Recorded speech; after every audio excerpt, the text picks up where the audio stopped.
Hey, it's NFL week, wild card week. Got a special guest right here, my man Joel. What's up, man? Been a minute. I'm glad to have you back on Real Talk, man. It's a pleasure. Thank you for having me on. You know, I got to be on for wild card preview. Your Philadelphia Eagles are looking really good this year. I'll give credit where it's due. That's not something I could have said last year, but this year, they're the real deal. Oh, for sure. Now it's funny. It's a wild. I think this season showed me. Even sometimes I can't overreact because I came in, they were my Super Bowl pick, and then after that Falcons game, I'm like, after that Buccaneers game, I was like, bruh, these guys, they're not ready. And after that bye week, my man Nick shaved his head. We're a completely different team, so it's wild. But I first want to just give you your props. I mean, I've been watching you from afar as always. I mean, I remember like, was it 2021 or back when you were on and we're talking about if Jalen Brunson was going to be a right move, and clearly, because it was talk about at that time, was that a big contract? Clearly, that was an amazing contract for Brunson. And fast forward now, I mean, what you're doing, pick a side. Y'all have over 400,000, followers, subscribers, whatever, like on all y'all platforms, doing a phenomenal job, killing the game. Just what's been like the secret to your success, your consistency, your creativity, your whole entire team? And follow up to that, what's some advice you have for fellow creators that want to get in this space in 2025? I think is number one is just discipline. It's just showing up every day and working. It's just like any other thing that you want to get good at. If you want to be great at playing the guitar, you got to practice. You got to play the guitar almost every single day.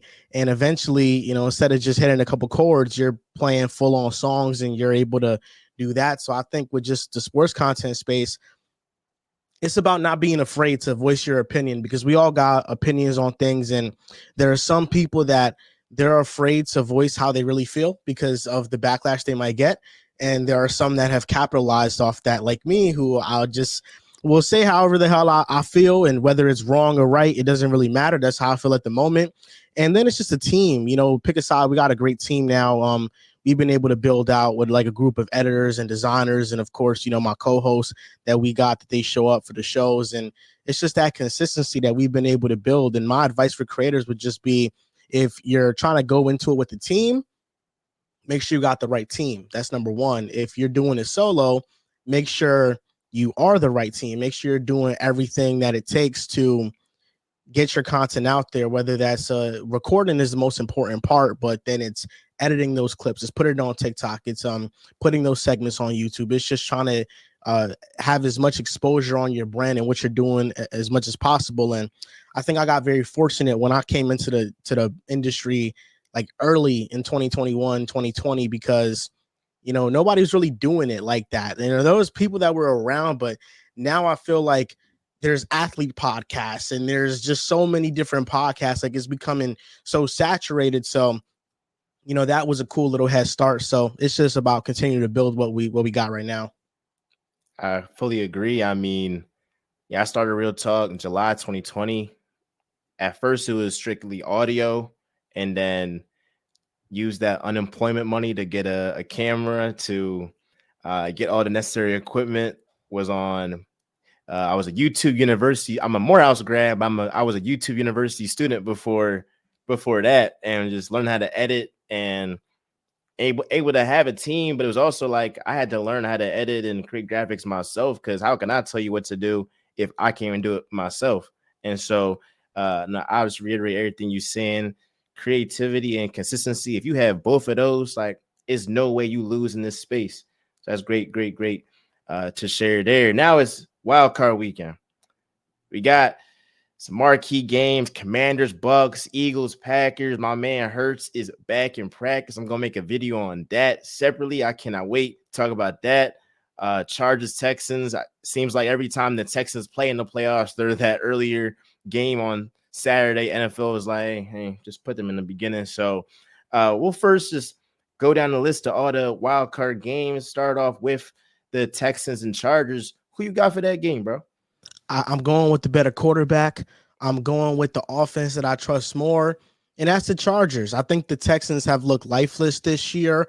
Early on, CJ Stroud was playing really well, and that defense still has a lot going for them. So if they have a masterclass defensively, and you got the edge rushers going after like Daniil Hunter, Will Anderson Jr., and Derek Stingley makes a huge impact.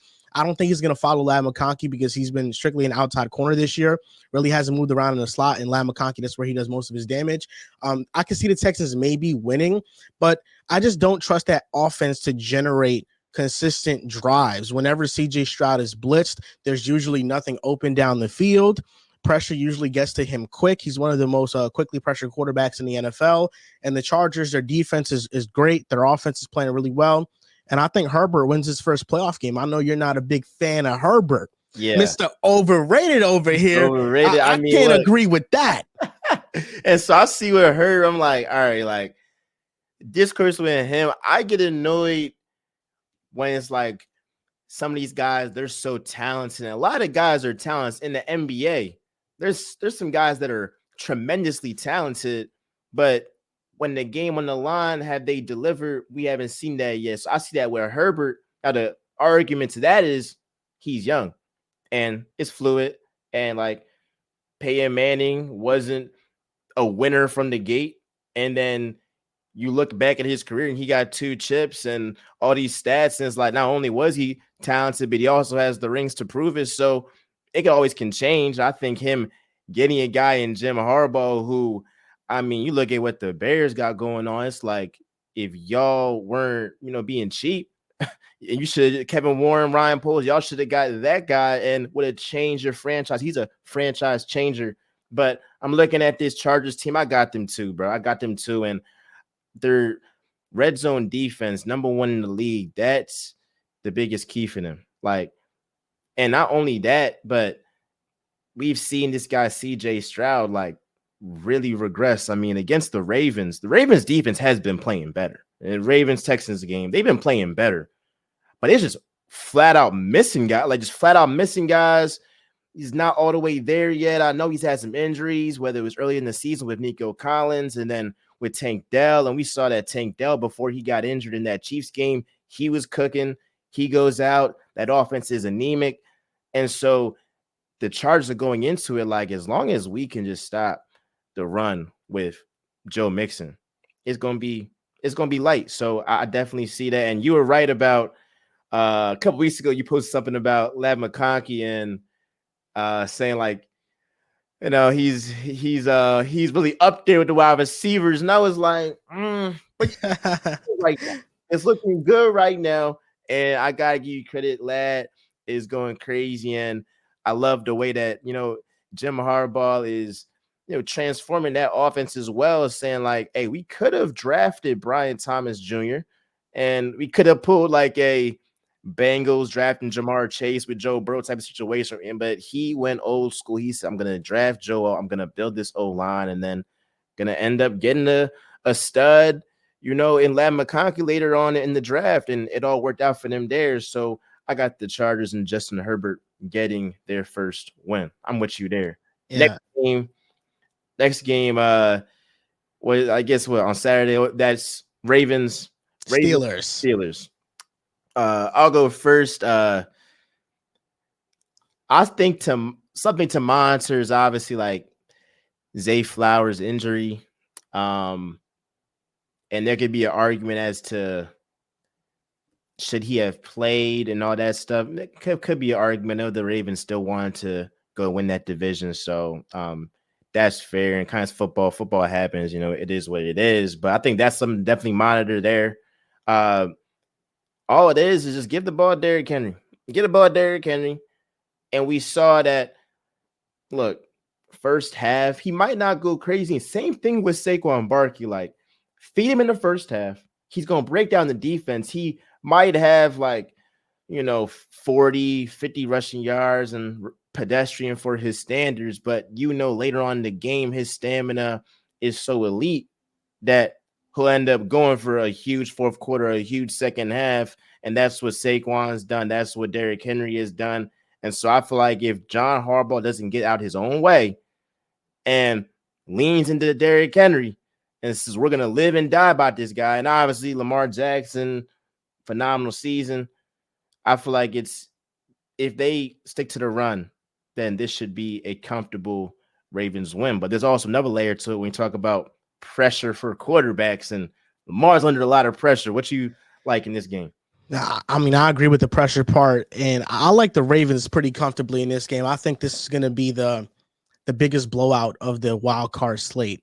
I know the Steelers historically have played Lamar Jackson very tough, but the Steelers aren't a very good football team right now. Their offense is very one-dimensional. They can't run the ball. That's been a strong suit for the Ravens defense all year long. And early, when they allowed so many explosive pass plays, that's not really a thing. They moved Kyle Hamilton to safety. Ardarius Washington is starting over Marcus Williams now. So the Ravens defense, I actually think it's like one of the better units in the NFL now. And I'm looking at the Steelers. Russell Wilson is a limited quarterback. He lost a lot of the athleticism and the juice that he once had before, and he's second fewest in targeting receivers in between the numbers on his dropbacks. And the Ravens' strength is their defense outside the numbers with their boundary corners.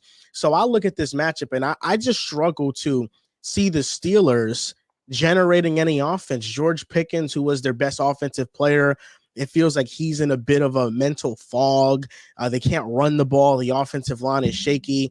The Ravens are firing on all cylinders. I think right now where we stand, this is the most complete team in the AFC, and I think they're going to steamroll the Steelers. Well, I think this will be a game where it's very close in the first half. Going to the third quarter is close. And then coming to fourth quarter, the Ravens go ahead and break away. I think the Steelers might surprise some folks early on, but I can't, as much as because I got some friends as Ravens fans, and I don't know, some of these Lamar fans been like getting on my nerves this season because they be trying to like just gloss over the playoffs. I feel like if you like just point out the facts of like Lamar is not the same player or has not been the same player in the postseason as he's been in the regular season. Oh, you're hating all this stuff. It's like, I'm just calling it where it is. He can change. He can change it, but that's what it is. Well, how you feel about the pressure on Lamar Jackson specifically this season? Is it like he has to get to the Super Bowl? Does he have to just get to the AFC Championship and just, play well against the Chiefs, presumably that he'll probably play? But he has if the Bills handle their business, they handle their business. Obviously, the Chiefs, it's inevitable. They'll be in the AFC Championship game. It's looking like he'll have to face his division rival, then go to Buffalo, and then go to Arrowhead. This is probably, out of all the teams in the NFL, the toughest road to the bowl. What's your expectations for Lamar Jackson this postseason? We got to call it what it is for Lamar Jackson. In the playoffs, his numbers are much different than in the regular season, and that can't be ignored. And last year, when they faced the Chiefs in the AFC Championship game, he didn't have his best performance. You can also argue that if they established a run earlier, they maybe could have won. Or if Zay Flowers doesn't get the ball punched out by L'Jarius Sneed, that was just an amazing play by Sneed, to make a play right there. How I feel about Lamar Jackson, this is actually my hottest take of the NFL playoffs. And today we're recording the Pick a Side podcast. When we have this segment of our hottest takes for the NFL playoffs, this will be one of them if my co-host doesn't steal it, because I know Mr. Dells, he's a Ravens guy. So he might go ahead and say what I'm going to say. But, I've never been a Lamar guy. I've never been a Ravens guy. But something tells me this year, this is my hottest take for the NFL playoffs. This feels like the season that Lamar Jackson is going to put it all together and he's going to lead the Ravens to the Super Bowl. He's that special of a quarterback. The numbers haven't translated to the playoffs, but when I look at the Baltimore Ravens right now in the playoff landscape, they are the most complete team in the AFC offensively. What passing offense do I trust more than the Ravens right now in the AFC landscape? There are none, especially if Zay Flowers is healthy. You can put the Bills and the Chiefs up there, and I think they're similar. What separates those three teams is the fact that the Ravens have a dominant rushing attack with Derrick Henry. That's something the Chiefs don't have, and the Bills have a good rushing attack, but not as good as the Ravens. Then I look at the defense. The Ravens have the best run defense in the AFC. And their pass defense has been significantly better since week 11. It's been one of the best defenses in the NFL. And I know last year they had a historic defense and they still lost. But I think this is the year that Lamar Jackson puts it all together. When I've been watching all the quarterbacks this year, I think he's been the best quarterback in the NFL this year. When you account for everything, the stats prove it. And there's something to be said about a player being snubbed from MVP and then going on a run. I think Josh Allen will be the MVP this year. I think Lamar won't. And this reminds me of Nikola Jokic just a couple seasons ago with the Nuggets when he was clearly better than Joel Embiid in the regular season. He doesn't win MVP because of his playoff track record. Embiid wins it, and then Jokic goes on a playoff run and wins a championship the very year that he was snubbed from MVP. That's the type of energy I'm getting from Lamar Jackson and the Ravens this year. On top of all the things that I listed, I just feel like for storyline purposes, evidence purposes, I think the Ravens are the team this year to win it all. Great points there. I think Josh should be MVP. I think it's very close. It's kind of like pick him wherever you like.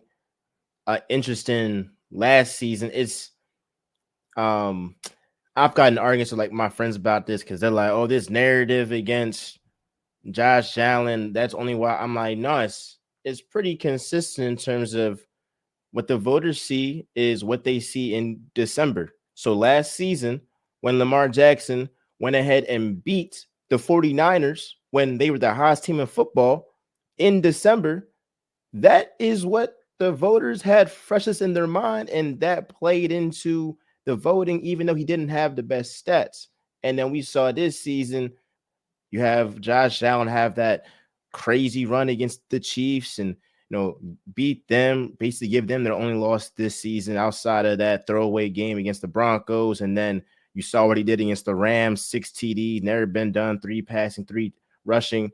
And then against the against the Lions, had a drop 50 on them. I mean, he was flat out. So that's what goes into it. If he didn't have that run, Lamar's MVP for sure. But it's kind of like you splitting hairs there. I've said this before, but as a diehard Eagles fan, I don't want to see the Ravens in the Super Bowl, because if they get to the Super Bowl, what that means is Lamar for sure outplay Patrick Mahomes. The only way that the Ravens can beat the Chiefs is if Lamar sustains that same level of play in the regular season in the postseason as well. And if he does that, you're looking like a guy it's kind of like Jordan after he got over the hump against the Detroit Pistons. LeBron James got over the hump against the Boston Celtics. It's like when an all-time great player, Steve Young getting over the hump. It's like when an all-time great player finally figures it out in the postseason and says, oh, like, I can be consistently the same player I was in the regular season. That's a scary team, because we can all agree if Lamar Jackson is on his game, they are the most dangerous team in the playoffs for sure. I would still like my Birds, but I would not want to play them. The Chiefs is like, we know what Mahomes is. We know the greatness of Andy Reid, but it's like, we know what they are. They're going to play you close, and then Mahomes is going to make some spectacular play in the clutch. They're going to have Spags is best defensive coordinator in the game. I mean, we know what they bring. And even like with like Josh, it was like when Josh has lost in the playoffs, it's been because of his defense, not because of him consistently. And so I look at the Ravens. If Lamar can get it, and with this defense playing better, oh my gosh, that is something to see. So that's good. That's good. I think we're in a great. We're going to see a lot. A lot is going to be revealed this postseason. I hope that everybody handles their business. In the wild card, we get that Josh Allen, Lamar Jackson, divisional round. I thought that's just going to be sweet. But let's go into Sunday game. Speaking of Josh Allen, Broncos, Bills, I'm pretty confident that the Bills is going to steamroll the Broncos. I feel like it's their time. I don't really think much of it. I mean, look, Sean Payton has done a phenomenal job. Given his roster, given what the expectations were, they surpassed that. Bo Nix, and he's showing that this rookie class, hey, Jaden Daniels has been going crazy. Some could say Drake May, given his supporting cast, has surpassed expectations. But Bo Nix out here with 29 passing touchdowns and leading this Broncos team to the playoffs. Oh my gosh. And they got a formidable defense there. But I mean, this the big boys' time. I feel like they're a year or two away from really being a player in the playoffs. What you think about the Broncos Bills? I feel like this has been the game that everybody's calling the upset for. Everybody's saying, "Yo, look at that Broncos Bills game." Oh, all I'm saying is Broncos. I think they're gonna upset the Bills here. I think this game could be much closer than some people anticipate. Just because the Broncos defense is so good. They're fourth in pressure percentage, but they also blitz a lot, and that's why they're able to generate that much pressure. And when you blitz, you leave your corners on islands with receivers. And I think the great thing about what the Bills got going on offense right now is that it's not relied on just one receiver to dominate the game. You have Shakir, you have Amari Cooper, you have Keon Coleman, Knox, Kincaid, you have the running backs out the backfield, Josh Allen with his legs. There's just so many ways this offense can beat you. And I know that the Broncos defense, statistically, they're one of the best in the NFL. But whenever they faced great offenses, how have they looked? Joe Burrow, with one of the worst offensive lines in the NFL, passed for 400 yards against them. Pastor Tam was in the game. He was playing. Riley Moss was healthy as well in that game. And Joe Burrow torched them. You look at Lamar Jackson, what he did to that Broncos defense. He also torched them.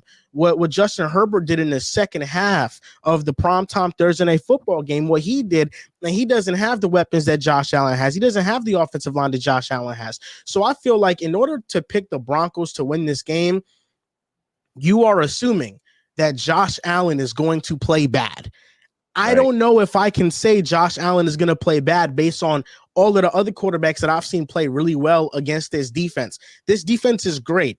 It's not 2009 Jets, 2010 Jets. It's not a historic level defense. It's really good this year. They got a lot of good pieces, but I think Allen should be able to have his way against this defense. And then, the Bills and their defense, I think they have some woes, but I don't know. I kind of buy more into the talent and what I see because they missed Teron Johnson for 5 games. And I think that really brought down their passing secondary and their passing defense. But they're able to generate pressure without blitzing. And Bo Nix, this year, when he's had a clean pocket, he's been good. The Broncos have the number 1 offensive line in the NFL in terms of pass blocking grade. But when he's under pressure, he's one of the worst quarterbacks in the NFL. So if the Bills can get pressure on him on the road, I think they can make Knicks look very uncomfortable. And I got the Bills winning. I think this could be maybe a little bit of a back and forth game. But if this is going to be a shootout, I don't trust Bo Nix to outshoot Josh Allen. No, I don't see that. I'm looking at just who the Broncos have beat, who they've lost to. Later on this season, they just lost to elite quarterbacks. Got thrashed by the Ravens. Lost a close one to the Chiefs for sure. Lost to the Chargers, elite quarterback. Justin Herbert, very, very good quarterback. Maybe in my eyes, maybe not elite yet. Lost to Joe Burrow.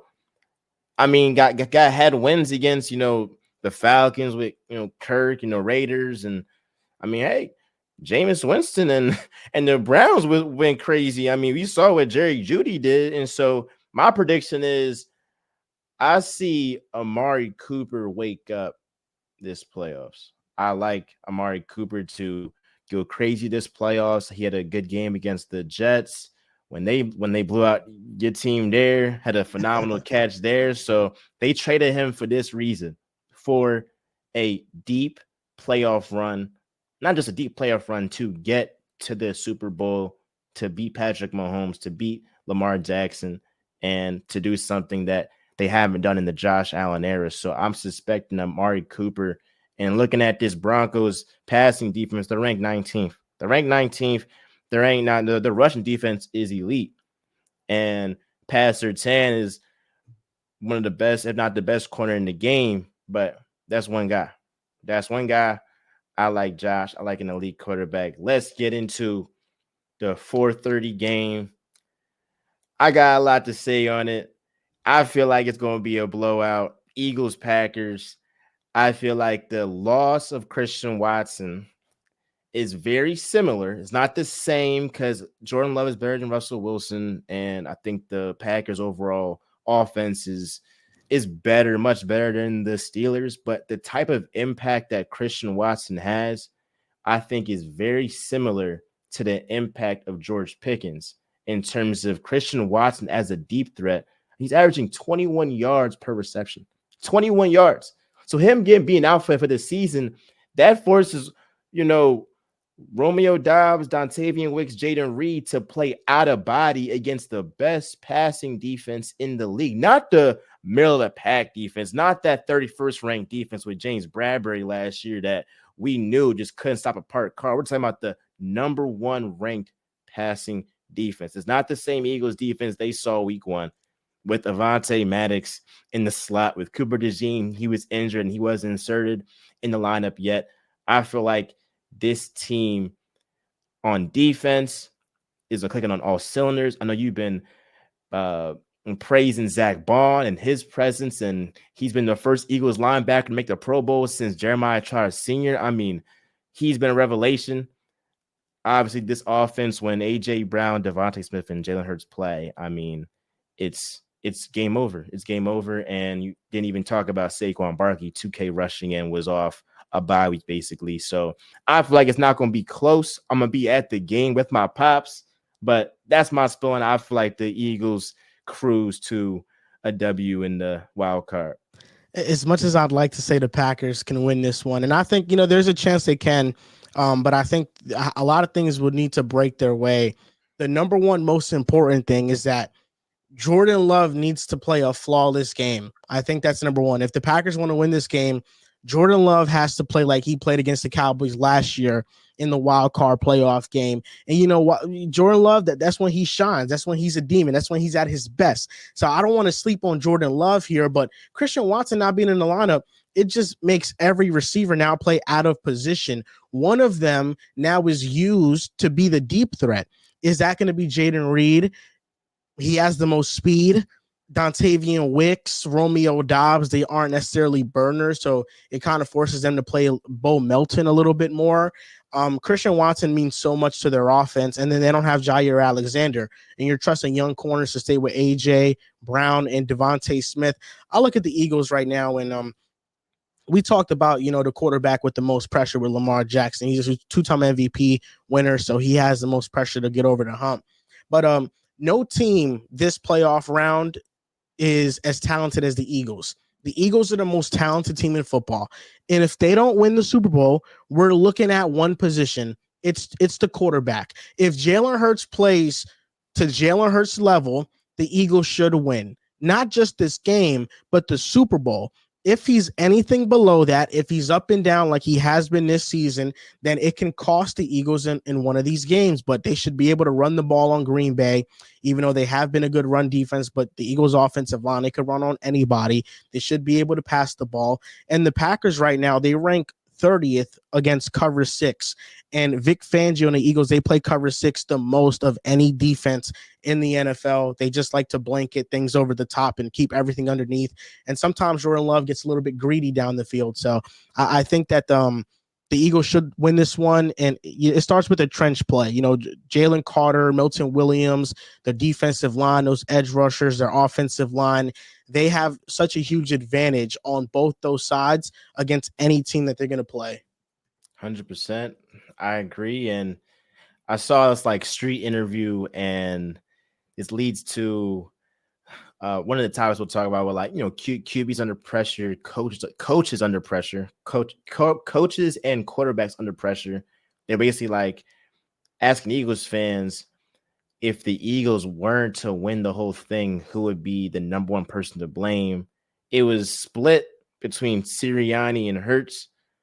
While I've been very critical of Sirianni, I don't think Sirianni is going to make a decision that costs the game. I just don't think he'll do that. I don't think he has the power. Maybe he'll go for it, but I haven't even seen him be that reckless since the bye week. I've seen him actually manage games extremely well against the Steelers. You're talking about you went ahead and ran like 10 minutes a clock, and you had Russell Wilson out there on the sideline. I think he was gonna get the ball back. Nah, brother, you ain't even getting the ball back. Go back to Pittsburgh. And so I see a situation where Hurts got to play up to what he did in 2022. But I don't even think that this game he has to do that. I think against the Lions, maybe against the Buccaneers and divisional round, the Buccaneers handle their business. Then you could ask more of him. But I think even this game, conversations about Russ and all this stuff. Hey, as long as Hurts doesn't turn the ball over, the Eagles going to win, and I think pretty convincingly. But I've always said this about Hurts. He doesn't play extremely well against bad competition, against bad quarterbacks in the regular season. But whenever there's a game that you need him to show up, or a series or a quarter or a half that you need him to deliver, hey, it's on you. Hey, against the Steelers, we need you to show up. This passing game needs work. 292 tutties, going crazy. Or Super Bowl, no running game with Miles Sanders was a no-show. All right, then you put the team on your back and was right in there from the start. So right in there until the end. So I see a guy that he won't be the reason. I'll be very shocked if he's the reason that the Eagles don't reach the heights that they want to reach. That's why I got them winning the whole thing. All right, Commanders, Bucks. I was split between this one. Me I too. still really like. I don't know. I have a lot of respect for Todd Bowles because I know what he's done to my quarterback. I've seen what he's done to the Eagles, and he's had Jalen Hurts see ghost. I mean, it's been so bad that when Jason Kelsey was in the press conference after the Buccaneers Eagles game, playoff game last year, Jason Kelsey said, "Hey, yeah, Hurts is going to see a lot of blitzes next year," and he surely did, and he improved by it, drastically. And having Todd Bowles against a rookie quarterback, that's definitely an advantage to Todd Bowles, I think, there. But Jaden Daniels has surpassed expectations right there, and Baker Mayfield playing at an elite level. But we got two defenses that aren't that good. My friend's a Cowboys fan. He was telling me, hey, I don't trust a Dan Quinn defense in the playoffs. So it's a lot of stuff. I think just Jaden Daniels has been very clutch this season. I'll leave it up to you. I don't know yet. Your friend's not wrong because the Commanders defense isn't good. The Buccaneers defense also isn't good. So this game is like between which offense do I trust more? Marshall Lattimore's playing that matchup against Mike Evans. I trust him to neutralize him a little bit. Baker Mayfield, he's had a great season. He's had a lot of negative plays as well. He takes a lot of sacks. He throws a lot of interceptions. I think if Washington can force him into some tight window throws, they can maybe force a couple turnovers out of him. And Jaden Daniels has been relatively safe with the ball. I just think both teams, I think more so for the Bucks, how they win this game is controlling clock because they have one of the best rush offenses in the NFL. And I will say that I think the Buccaneers are more balanced on offense than the Commanders. And they have a phase of their defense that is great. Their run defense is great. Their pass defense is terrible. But something just tells me on the road, Jaden Daniels is going to get this done. I just trust the Commanders. I don't like how the Bucks have looked against weaker opponents this year. They almost lost to the Saints. The week before, they're in a dogfight. They almost lose to the Panthers had it not been for a Chuba Hubbard fumble. I think the Buccaneers, they just get into these shootouts, and I'm going to trust Jaden Daniels in that situation. I see that. I see if it's a close game and it's a JD with the ball, 24-24, maybe he's down by 3, maybe he needs a touchdown to go for it. I've seen this man he had 2 picks against my Birds. They had 5 turnovers in the whole entire game. They wasn't playing particularly that great, and he just went crazy and was throwing at guys like Jamison Crowder. And I love Zach Ertz. I saw what he did. He's the reason why when I was a junior in high school, I was able to go to the parade. But Zach Ertz is clearly past his prime. I mean, he's not what he used to be. Only has Terry McLaurin right there. So I do believe in a close game that favors the Commanders for sure. but I'm gonna lean towards the Buccaneers because Yeah. of that rushing attack. Bucky Irvin has just, I mean, the Cowboys should have got him. They messed up not getting him. Had that, 1-2 punch with him and Rashad White. There's that match with Marshawn Lattimore and Mike Evans. I think just the fact that Marshawn Lattimore, he's been banged up this season. Like, he's historically has done well against Mike Evans, but I think that this season I saw what AJ Brown did, and I still think AJ Brown's better than Mike Evans, but I mean, Mike Evans ain't too far off. You can really, some people might say Mike Evans is better, and we saw what AJ Brown did to Marshawn Lattimore. I mean, they had one drive where it was like 60 yards from penalties. Kenny Pickett was like just kept throwing. So I honestly see, you saw Jalen McMillan. It's been a resurgence with him in the absence of Chris Godwin, and Baker has really been turning up. And I'll give Baker this, that similar to Hurts that I've seen, like, he might not have like the best game early on, but when you need him to make the plays, you need him to make those plays, he'll go ahead and deliver, and I'll give him Yeah. that respect there. And Like, I will say this about the Bucks, like, they're favored in this game. I think they should be. They're at home.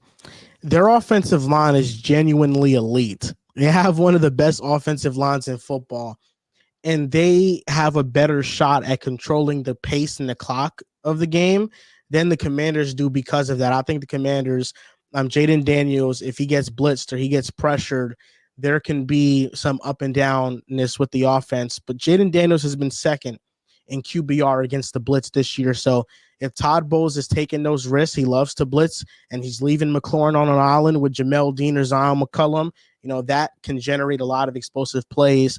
And you know how the Commanders like to play their offense. They like to just dink and dunk their way down the field, they got maybe two backs in the occasionally. backfield, Eckler and Brian Robinson. Yep. Yeah, they occasionally are going to like hit a deep shot down the field, but the Buccaneers feel like a little bit more of a complete team. But this is my only upset I'm picking of the week. I'm going with Washington.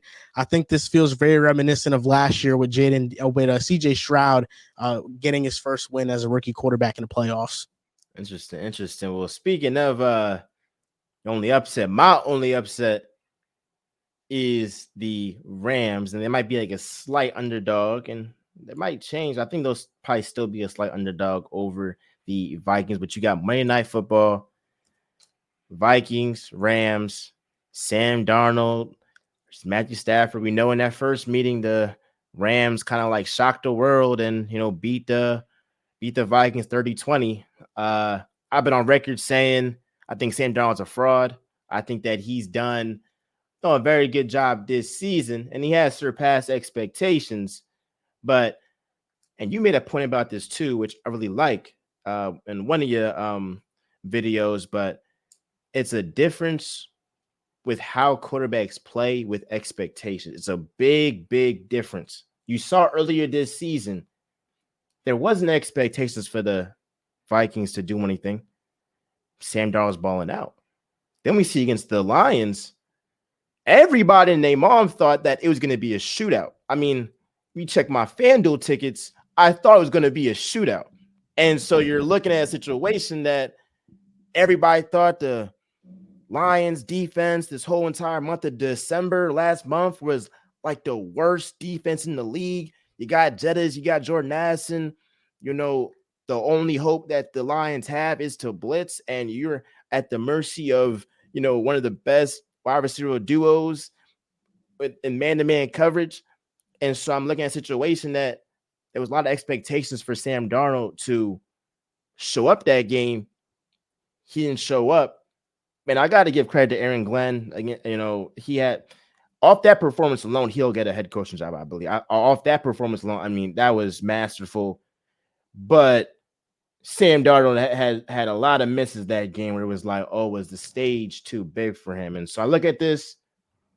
I'm looking at Matthew Stafford. I'm looking at Sean McVay. I'm looking at champions. I'm looking at guys that have proven it, that have done it on the big stage. I'm looking at Kevin O'Connell. I'm looking at Sam Darnold. Kevin O'Connell, I mean, that's the son of Sean McVay, for real. So I like the Rams. I think that Puka is going to have a great night. But I do think that Sam will play better, but it's levels of greatness. I think that Matthew Stafford just shows, hey, I'm a Hall of Famer for a reason. Hey, man, I can't disagree with too much of what you said, but I will say this: Sam Darnold might have played poorly against the Lions. Beyond poor, he was disgusting to look at. It was a terrible performance. He's bouncing back, and the Vikings are winning this game because they have won 14 games for a reason. First matchup, Blake Cashman didn't play, and that affected their run defense. He's going to play this matchup. And Sam Darnold is going to bounce back along with Justin Jefferson and Jordan Addison. The Rams defense, while it's been better, and I think it's an average unit this year, their strength is in their defensive line, and I think that can cause some troubles for Sam Darnold. But offensively, the Rams really haven't been that impressive to me. Last 3 games against the Seahawks, the Jets, the Cardinals. The last great offensive performance from them was against the Bills. And Matthew Stafford lit it up, even though Josh Allen had a Superman type of game. We can always get that version of Stafford and McVay. I'm not counting that out. But I do think the Vikings have been the much more consistent team all year long. I think they are complete on both sides of the ball on offense and defense. And Sam Darnold, last time he struggled this bad was against the Jaguars. And then he proceeded to have multiple game-winning drives after that. And I think this is going to be much of the same. He didn't play well against the Lions, but I think he bounces back and he leads the Vikings to a playoff victory. Yeah, that's a good point. And he has bounced back. He only has 3 games this season where he's had below 100 pass rating. And after those games, he's definitely bounced back. You mentioned the Jaguars game for sure. Great point there. And off the rosters, I mean, just looking at roster for roster, I mean, the Vikings should win it. But I got, I'm gonna have blind faith in the champions there. We will see in that. But I want to have some like rapid fire real quick. Yeah. Top 5 quarterbacks in each conference, NFC, AFC. I'm gonna start with the AFC. I'm gonna give my top 5. I'm gonna pass it to you. Then we'll go to the AFC. My top 5 quarterbacks who I trust the most going into the playoffs in the NFC. Number 1, Jalen Hurts. Surprise, surprise there. Matthew Stafford, number 2. Number 3, Baker Mayfield. Number 4, Jared Goff. Number 5, Jaden Daniels. Who was left off? Jordan Love. And of course, Sam Darnold. Any thoughts on that? So this is only playoff quarterbacks. Playoff quarterbacks. Okay. Yeah, my thoughts on that is that there's clearly a bias in how you feel about Jordan Love and Sam Darnold. Now, I know those 2 quarterbacks are the biggest threat to your lovely, precious Jalen Hurts. But no, to say that you don't trust them, come on. Sam Darnold, I can understand. Jordan Love, though, this is my list differs because the number 1 quarterback that I trust in the NFC, it has to be Matthew Stafford just based off what he's done. Outside of Matthew Stafford, who the best quarterback in the NFC is, it's Jordan Love. Jordan Love is the best. He might not be on the best team right now, but he is the most talented quarterback. Then number 3, I mean, it's probably one of the best pure throwers of the football in the league right now. It's Jared Goff. Jared Goff, you can't deny what he's doing. The Lions' pass protection hasn't been all that elite this year, and he's still been producing against the blitz and under pressure. He's been able to perform in 2 different situations. I have to take that into account. Number 4, I'll go with your boy. I'll go with Jalen Hurts. Jalen Hurts, he has risen to the occasion in multiple spots before. But I'll be honest with you, MJ. When I've watched the Eagles this year, I've come away more underwhelmed with Jalen Hurts than I've come away impressed with Jalen Hurts. And then number 5, it's between Baker, it's between Jaden, it's between Sam Darnold. I got to give the nod to my boy Baker Mayfield. I mean, Baker Mayfield, back-to-back phenomenal season since the start of 2023. He leads the NFL in passing touchdowns. That would be my list.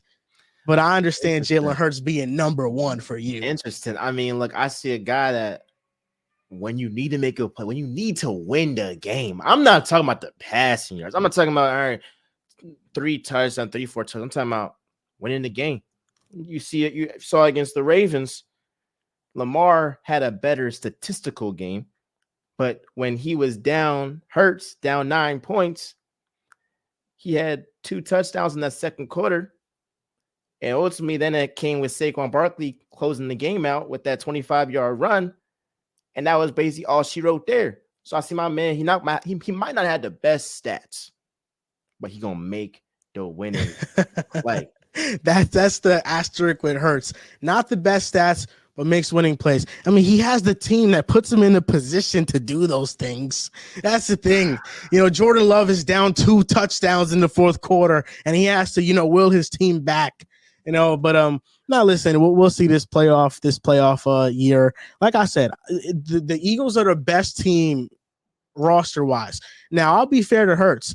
If the Eagles lose and it's not because of Hurts, I'll be very vocal and say it's not because of him. But right now, like with all the scenarios that I envision in my head, if the Eagles lose, it's going to be one of those games where Aaron Glenn for the Lions is just blitzing Hurts, and Hurts is kind of not reacting it to the best. He's holding the ball a little bit too long. That's what I envision happening if the Eagles were to lose. But if he's on his A game, if he plays to a different level, like I said, it's going to be very hard for any team to beat the Eagles. For sure. Now going to the AFC, top 5 quarterbacks in the playoffs. Number 1, what do we know? Patrick Mahomes. Oh, surprise, surprise there. Number 2, Josh Allen. Number 2, Josh Allen. Number 3, Lamar Jackson. Number 4, Justin Herbert. Number 5, Russell Wilson. I'm sorry, I cannot put CJ Stroud and Bo Nix over a Super Bowl champion, and would be a 2-time Super Bowl champion if it wasn't for Pete Carroll trying to make Russell Wilson the hero and not running the ball with Marshawn Lynch. That's my list.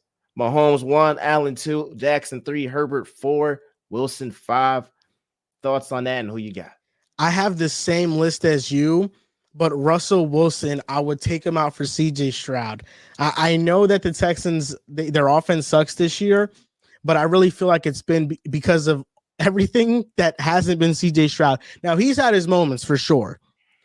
Versus the Ravens, he was inaccurate on a lot of passes. But for the most part, from what I've seen, it's mostly everything else that doesn't have to do with CJ Stroud. So I'd still trust him. If CJ Stroud was on the Steelers, do I think that the Steelers have a better chance to win? I do. So that's the only change that I would make. So I got a question for you. If you were combining these lists, is Jalen Hurts over the overrated Justin Herbert? Is he over Josh Allen? Is he over Lamar Jackson? I look at this, right? Mahomes 1, he's the inevitable. He'll be the best ever, all that stuff. We know that. Outside of Patrick Mahomes, the quarterback that I trust to win me a game, not put up the gaudy stats, not have the prettiest ball, not throw the best deep ball, even though his deep ball is pretty damn good, to win me a game, Jalen Alexander Hurts is number 2. Now, look, if you want to say Josh Allen, if you want to say Matthew Stafford, I'm not going to hate it. It's kind of like a pick 'em there. But outside of that, Lamar Jackson, I laugh at that. I laugh at that in terms of like being clutch, in terms of winning the game. Herbert, I laugh at that. CJ Stroud, I mean, he gonna get bounced out. So I see a guy that I saw with my own eyes what he did. I saw when all that drama happened this season, the whole passing thing and all that stuff, then goes ahead and beats the Steelers, has a phenomenal game, goes to press conferences. Is this what y'all wanted to see?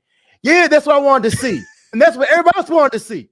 That's what I'm talking about. So that's my thing on that guy. I mean, I gotta go there, number 2. But yeah, Matthew Stafford. If you want to say those are the only guys, Stafford and Allen. If you want to say them, you're not listening to Herbert.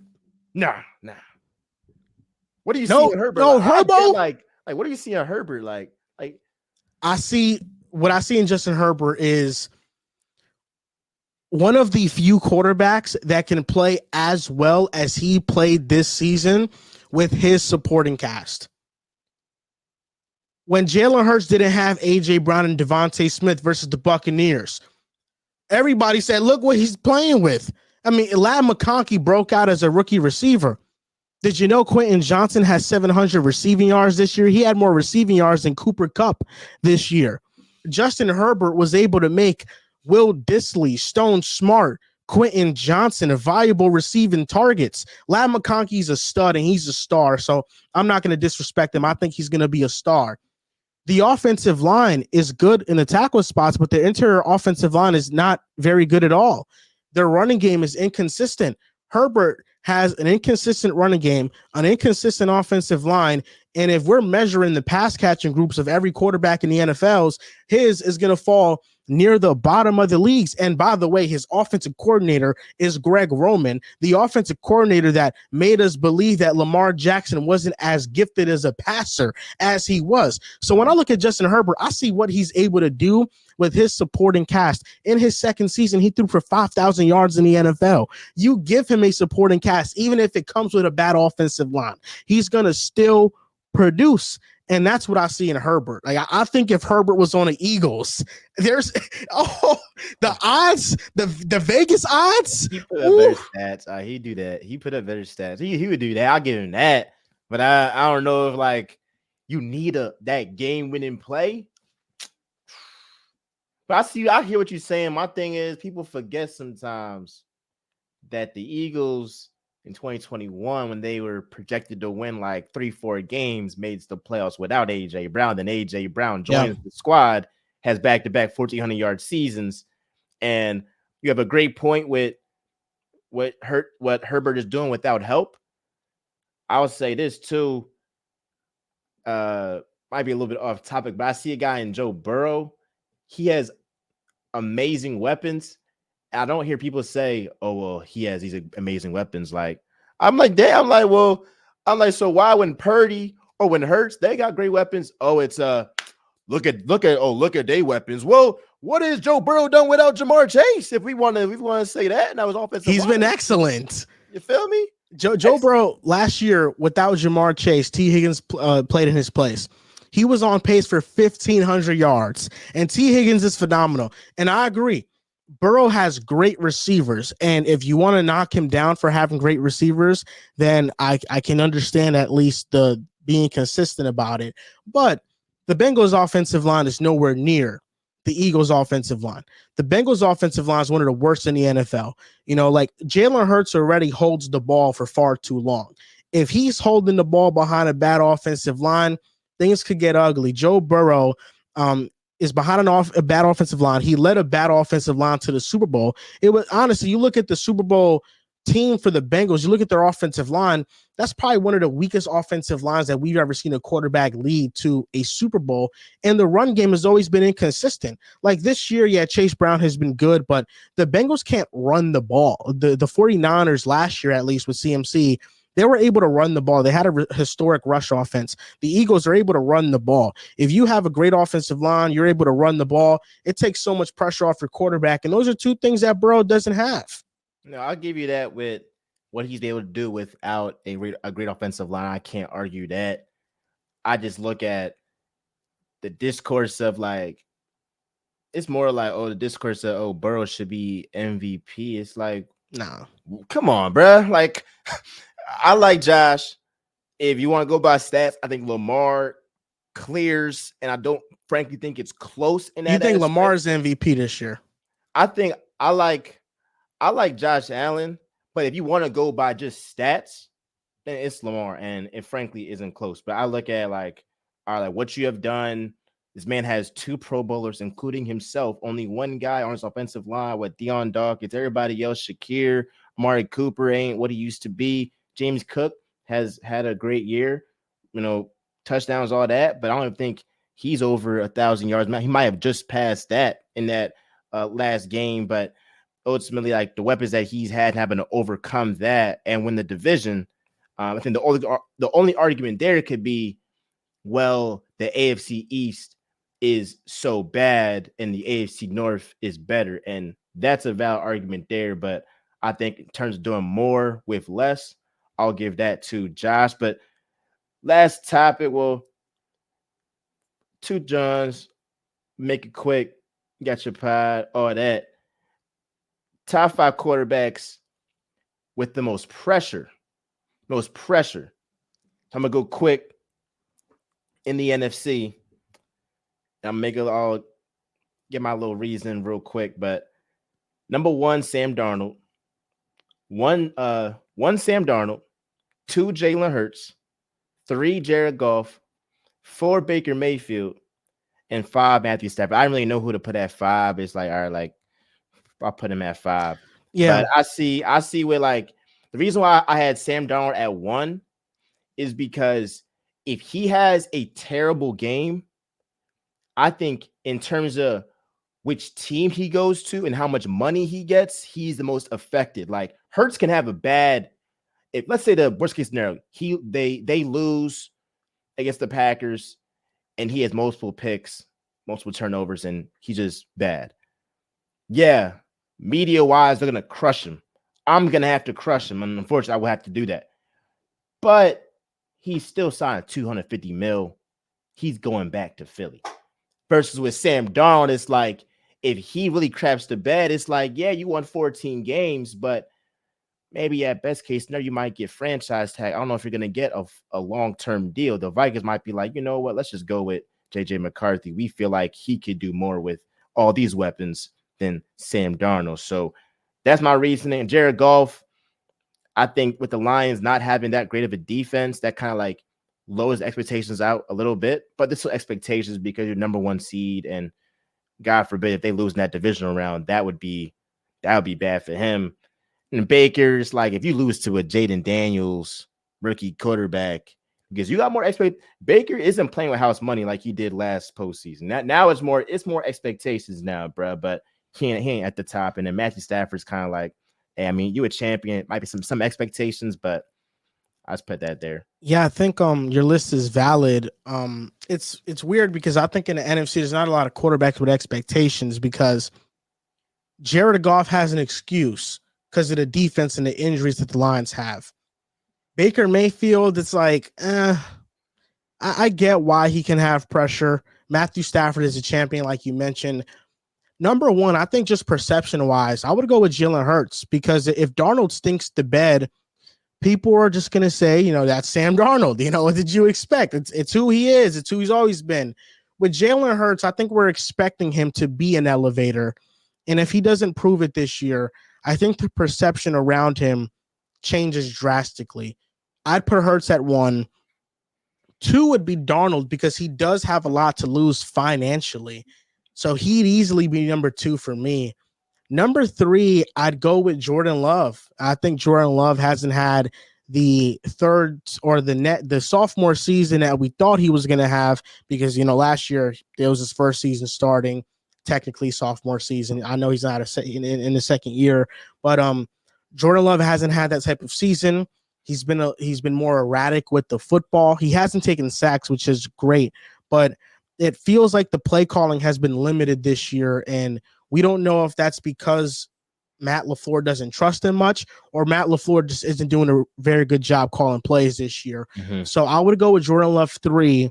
He needs to play well. Even if the Eagles end up beating the Packers, Jordan Love needs to play really well.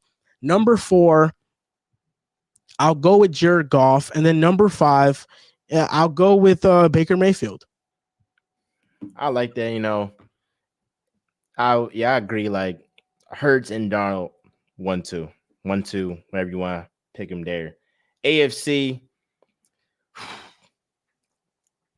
1 Lamar Jackson. I frankly think with the way he's been talked about this season and how much he's improved as a passer and made leaps and bounds, I mean, like, you can't say enough about like the player that he's coming to the league as a guy that they're saying he's a running back. He can't pass the rock. And I don't think I know Lamar Jackson's mom was cussing him out for not running the ball. I don't even think she thought her son could be out here throwing for 40-something passing touchdowns with less than 5 picks. I mean, that's insane. So I think the standard that Lamar set for him this regular season gives him more pressure going to this postseason to be like, all right, you gotta maybe not be at that extreme level, but you gotta be like 85, 90% of what you were in the regular season. Number 2, Josh Allen. He has to be, I mean, bare minimum, got to be Bo Nix and the Broncos. That's a guy that if he loses that game, oh my gosh, now you're on fraud watch right there. 3, Justin Herbert. There could be an argument that Herbert is actually higher than Josh Allen just because of if he loses this game against the Texans, now you're like, well, you got an all-time, well, you got an elite coach. You got an elite coach, so Brandon Staley ain't nothing, but all right, now you're the common denominator. All right, there. So for Patrick Mahomes, I think there was pressure like just to three-peat, but I still think it's those guys ahead of him. That top 3 of Lamar, Allen, and Herbert are like a tier way above him in terms of pressure. And I say 5, Russell Wilson. I think that he has an excuse in terms of Pickens has been tripping and this offense, just frankly isn't that talented, and they're a huge underdog against the Ravens. But if he plays flat out terrible, there could be people in the Steelers organization that say, hey, we should look to the future with Justin Fields. So I think he has pressure there. But 1, Lamar, 2, Allen, 3, Herbert, 4, Mahomes, and 5, Russell Wilson. Who you got, brother? What you And think? number 1, I'm going Lamar Jackson. He easily needs to win multiple playoff games and play well in the playoffs to validate his regular season success.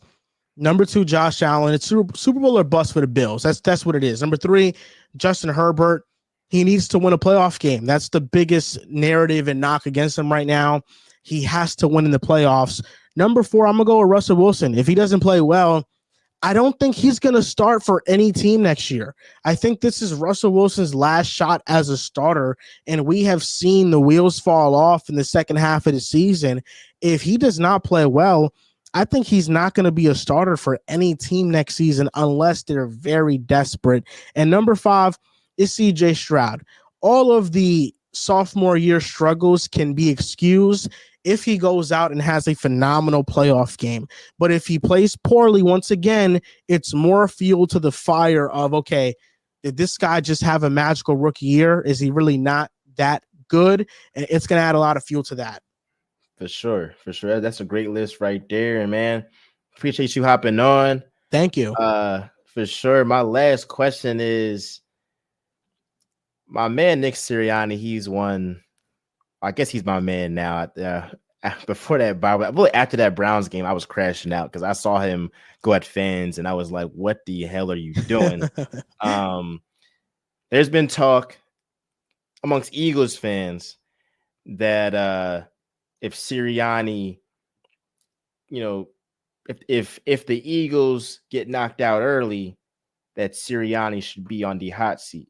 Now, I've said I'm going to give Sirianni credit for winning 14 games. I feel like it's disingenuous to not do that because if you're going to crap on him for that slow start, then you can't, well, if they win games, say, well, he's not a part of that. That's just being disingenuous. So I've given him credit, but I'm holding out on saying I'm giving him an apology because I need to see what they do in the postseason.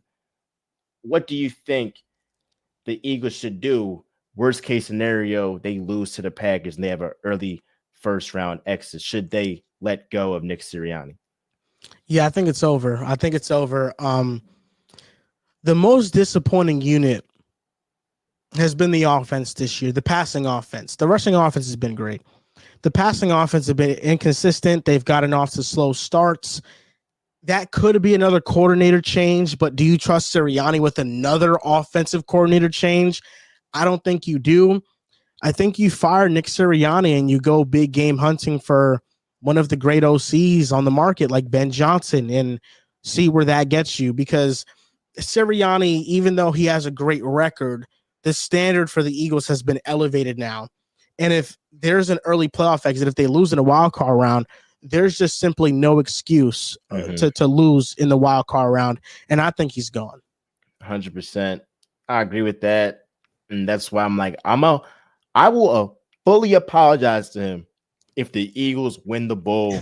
I promise I will have a flat out apology. I will bring out all of my takes after the Falcons game, when he went for it, with all them fourth downs and all that discourse. And he's yelling at fans, and I'm calling him a nut, all that stuff. But that's going to happen if they win the whole thing. If they don't win the whole thing, hey, I think yeah, first round. But that even like Kellen Moore's getting some like interviews, and that opens it up to be like, well, as long as you have Sirianni throughout Hurts' career, unless you have a coordinator like a Vic Fangio, and offensive coordinators are, I think, fairly different from defensive coordinators in terms of you're not going to find an offensive coordinator who's really good that's content with being a coordinator. Like that's really, really good. Nah, like defensive coordinators, you'll find some guys that, hey, they're older. Hey, they might have been a head coach before. They're content. I think Vic Fangio's content. But Kellen Moore, he want to be a head coach. If the Eagles get far in the postseason, if they win, he'll get a head coaching job, I think, and he'll be gone. Now you got to recycle that stuff. And you could argue, hey, just get a guy that calls plays, and you have that constant factor for your franchise quarterback. But, brother, I appreciate you hopping on. Thank you. I appreciate you having me on. Yeah, man, just tell the folks where to find you. Not only pick a side, but even like your own content too, just by yourself. Yeah, so you can find me at Pick a Side Podcast on YouTube, TikTok, Twitter, Instagram, and at Joel V. Moran at those same spots. I appreciate you, MJ, for having me on. This was a great chat. Yeah, for sure, man. And all of y'all, be sure to follow my guy. Gonna get these reels. I'll pump them all out, and it's gonna be great. It's gonna be great. Love y'all. I appreciate y'all. Real Talk with MJ with my man, Joel Moran. We out.